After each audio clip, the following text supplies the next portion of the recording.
Right guys, so we're here with another video. So yeah, we're on site at a campsite in Norfolk, but basically this is a customer of ours. We haven't actually serviced this van before for them, so it's like a new van to them sort of thing. But basically the issue they had is last time they came to the van, they struggled to unplug the mains off, basically unplug it. The mains plug was actually stuck. So when they pulled it, it was really hard to get off. So we'll have a look. Normally it means that this is melted. Sometimes it can be due to a cheap hookup cable where the pins aren't quite tight enough against the male pins in here, so obviously it's not getting a good enough connection. Or it can be the charger inside is drawing too much current to what it should do. So that means obviously the wires are getting warm because basically the charger is taking too much current, the wires can't take it and the plug can't take it, so basically the plug then melts. So we'll have a look. But basically I've had a quick look already and you can see, well I can see anyway, that they're all good in here, or tight, but you can see that it's obviously been melting because I rubbed my finger along it like that, and if you look up, there's actually the plastic has melted around the end. So lucky enough I actually keep this style on board. What we might do is just get that changed over first. The other concern the customer had when they got the Caravan is this is the battery cables. Basically they just want us to make sure that they are okay, because there's a lot of copper showing, as you can see, and this on the negative as well, there's a lot of copper showing. So we've just got to check that as well. The other thing the customer wants us to do is take the gas bottles out if we can, basically disconnect the gas for them. Basically they never use the gas, they're too scared to use the gas. Some customers just aren't confident in using the gas, so we're going to disconnect the gas for them so it's safe, so they can basically just use the mains on the Caravan. But yeah, first thing I'll do is we'll get that inlet plug or inlet socket replaced, so we'll get that sorted. We keep them on board the van. I keep the proper maypole on the van, so yeah, here it is. But yes, we'll get that swapped over now.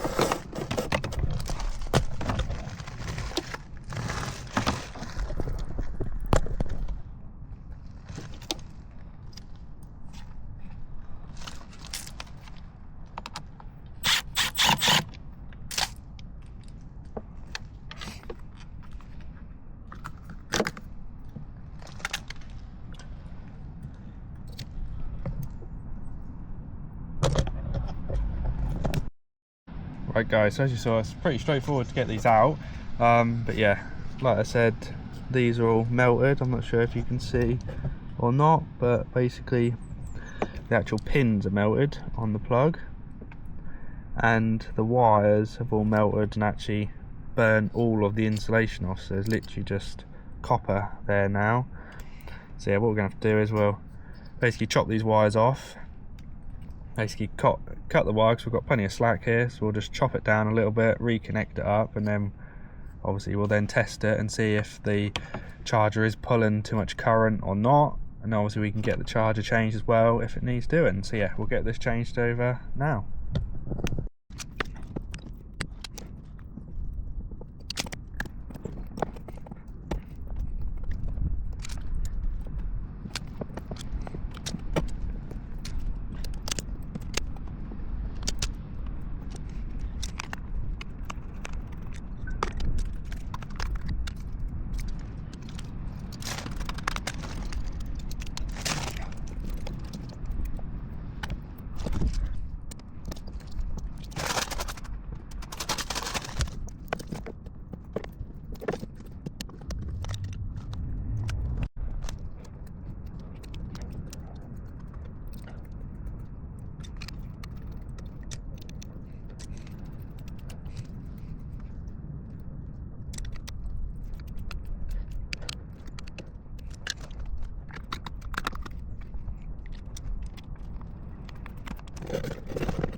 Right guys, so now we've got the new one fitted on there, as you've seen.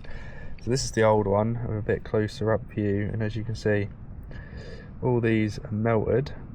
I'm not sure if you can see it or not, but yeah, like I say, all the copper is all the insulation has burnt off the wires. It's only copper exposed now, so yeah, whatever it is, it's got very hot. Like I say, normally it's the charger, but we're going to go inside and have a look. I'm just going to do an insulation test on this and the continuity test on it, just to make sure that obviously by these getting hot, wires haven't melted together anywhere to make it unsafe. So we'll do that now quickly. So I'll just go grab my insulation tester and continuity tester, and we'll just check that quickly.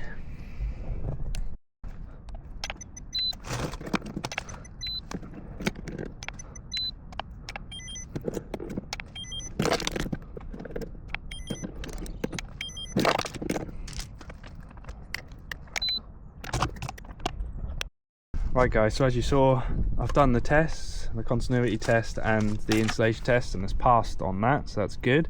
What we're going to do now is we're just going to get the generator set up, and we're just going to see what it's pulling through my little meter. That'll tell us how many watts are being drawn from the caravan, so we can then see if anything is drawing too much power.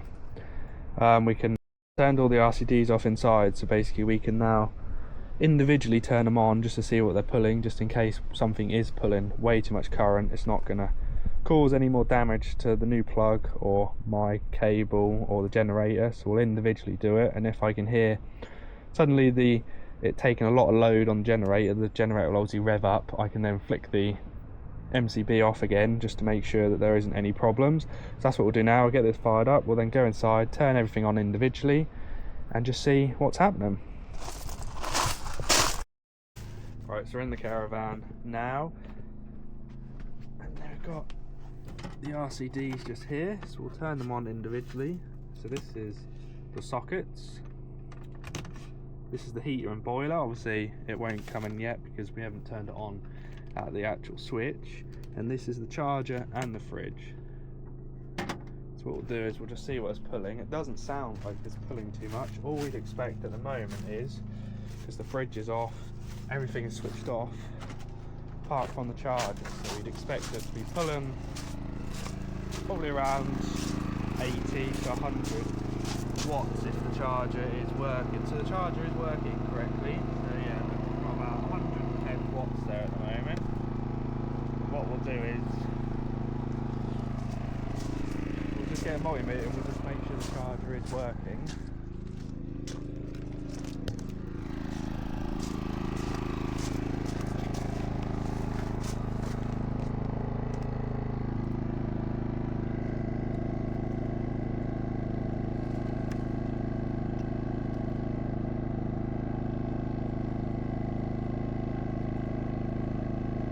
Yes, we've got 13.7 volts coming to the battery, so that's good.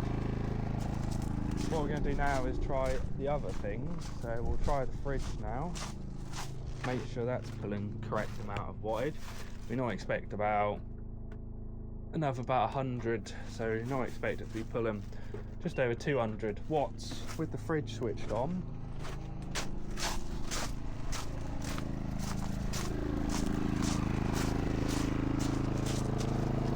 So yes, we've got 200, and again about 210, 215 watts being pulled with the fridge on, so that's good. That's not drawing anything it shouldn't be. And then we've got the heating system here, so we'll now switch that on.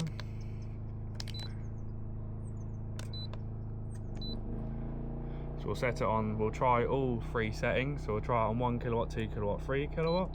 So we'll just whack the temperature up to make sure the heating will definitely come in. We'll just turn the hot water off because we don't want the hot water on, if I can do it. Right, so we'll just leave it at that. So yeah, just go see what it's pulling, because we aren't going to have the heating on for long, so having the hot water on isn't going to do any problems to an hourly heater. Yes, we've got 1,200 or 1.2 kilowatts with it on one, because obviously we've got the fridge and the charger on as well. So now we'd expect it to be about 2.2.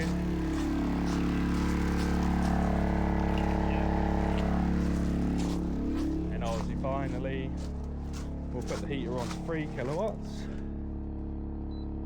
like that, and then we should expect about 3.2 kilowatts.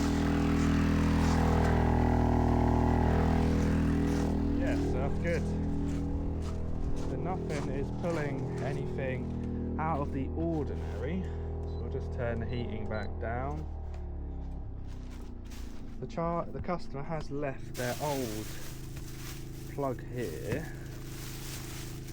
I'm just going to see, obviously they're going to have to get themselves a new plug or hookup cable because it has melted, but sometimes it can be these actual leads that play up, because a lot of people think when they're getting a cheap lead they're getting value for money, but a lot of the times they're not, because what you'll find is we could probably, I won't take it's to bits just in case like the customer needs to take it back to the shop under warranty, but what you'll find is you'll take this to bits, and when they come out the factory, the cheap ones, they haven't even tightened the screws up, so the wires are loose in here, and obviously they're not getting good enough connection. So this is what happens, they end up getting warm because the connection isn't good enough, and yeah, they melt like this. But obviously this one's melted this, and it's melted the inlet socket as well, so we've changed that. Everything's pulling the correct amount, so what I might do is just leave it on, tick over like it is now, because like I say, sometimes when the charger plays up it can draw too much current and causes issues. What I'm going to do is, I've got to have a look at the Caravan next to us, so what I'm going to do is just leave the generator on this one. I'll keep coming back just to make sure there's no issues. We can then check the charge on that, and then once I'm happy with that I can then have a look at their battery terminals and just tidy them up a little bit really, so they haven't got all those copper wires exposed. It's not ideal really. So yeah, we'll do that. So what we'll do is go have a look at this one quickly. I'm pretty sure this one is, the toilet pump doesn't work, or the toilet doesn't work, but 8 out of 10 times it's the pump itself. So we'll have a look at that. I'm trying to think what else. I've got a list in the van, I'll have to have a look. But yeah, I know it's definitely the toilet pump.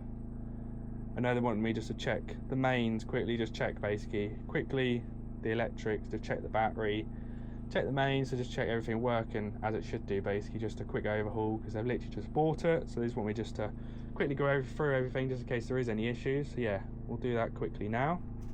But yeah, this one is looking okay at the moment, but I'll report back if there's any issues.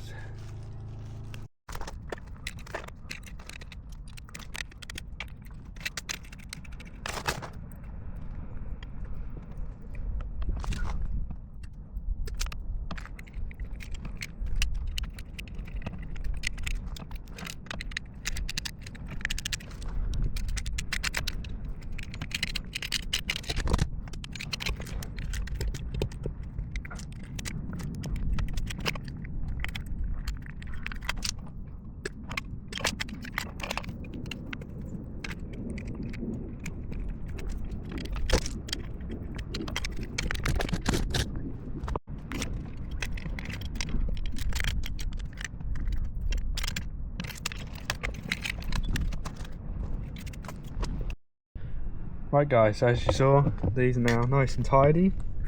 So basically, whoever had put them in originally had just put way too much wire in, so, or just cut the insulation back too far, so there's too much wire being exposed. At the end of the day, it wasn't causing an issue, but obviously it's not very nice to look in your battery box and see copper exposed. It's not ideal. So yeah, I just literally just chopped the excess copper off that wasn't needed, because all it was doing was literally basically filing straight through onto the other side and not even touching the battery terminal. So I've just chopped it down, slid the rest of it through, and it now looks nice and neat.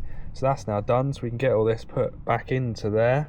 Then we're done, because I've had this one on test for probably about 20 minutes with the generator running, and it's been fine. So what I'm going to say to the customer is they're going to need to get themselves a new hookup cable, preferably not a cheap one, a proper branded one, someone like Maypole, someone like that who is a good brand to use.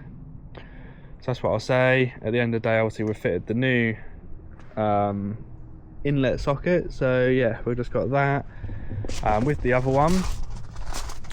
I haven't found, to be honest, anything wrong with it apart from the battery is dead flat, and for some reason the battery has just got loads of water in it. I don't think it's acid. I think it could be, maybe it's leaking around the actual battery box itself and water's getting in. It's almost like that, or it does look fairly clean and then someone's had a pressure washer in here and cleaned it, and sometimes they open the battery door, try and clean all this in here. We'll have to have a look, but basically the battery's got 1 volt in it, so I'd imagine the battery's basically knackered. The only other thing they've asked me to do as well is basically the door lock is also faulty on this one. So basically when they unlock the Caravan it's fine, but as soon as you slam the door then just automatically locks. So yeah, it's basically needing a new lock on it.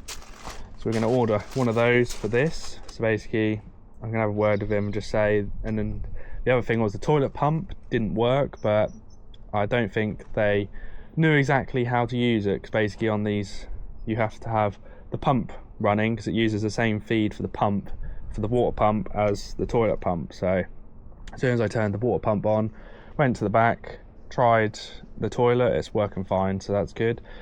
So on this one it just needs a door lock and a new battery. Looking at it, I've had the generator on just to make sure the charge is alright. The charge is all good, it's charging to 13.7, so that's good, so that's all working. So that's that one. Like I say, this one's done now pretty much. I've just got to put the battery back in, pack my tools up, and we're finished. So yeah, we'll get all this packed up. Right guys, so both these Caravans are done, put back together, so that's us done here. Just a quick one, I've got quite a lot of videos to come out from the summertime, so you might see them pop up. I've got a few where I recorded them, edited them, but never actually found the time to post them. Some I recorded but never edited, so there might be some random videos coming out very soon. We've got a couple of services here and there, and a few fault finding I think as well, as a few pumps, a few truma issues. But yeah, so I'm now off. We're done here, so we've done what, 4 Caravans here. We've done these 2, we've done 2 in storage that are up there, and then yeah, so we're done here. We're now got to shoot to Munsley to refit a PCB board into a Thetford fridge, so I'll shoot off and do that, but I doubt that'll be one I can record. So yeah, it's all busy here. It's now 12:30, so we haven't done too bad, to be honest. We've done all these within what, 3 or 4 hours, so yeah, it's not been a bad day. And like I say, I just got to go to Munsley, fit that, and then we'll be done for the day. So yeah, hoping to get a few more videos out here and there, but yeah, it's just a case of how busy I am and if I'm able to, and obviously if the customer lets us record. So yeah, we'll catch you on the next video.